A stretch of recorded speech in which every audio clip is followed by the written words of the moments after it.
Welcome. In this video I will show you how to add a workout on your Apple Watch SE 3.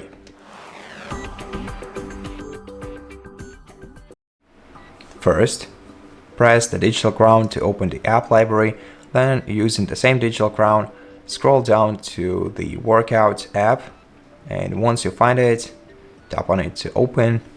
Now you can scroll through the available workouts by basically using your digital crown.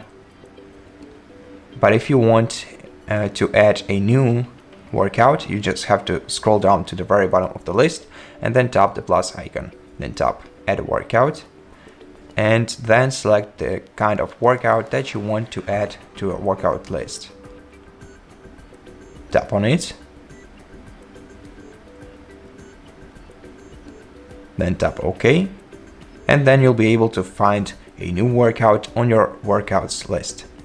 Thank you for watching this video. If it helped you, please consider subscribing to our channel, leave us a like and a comment below, and I'll see you in the next one.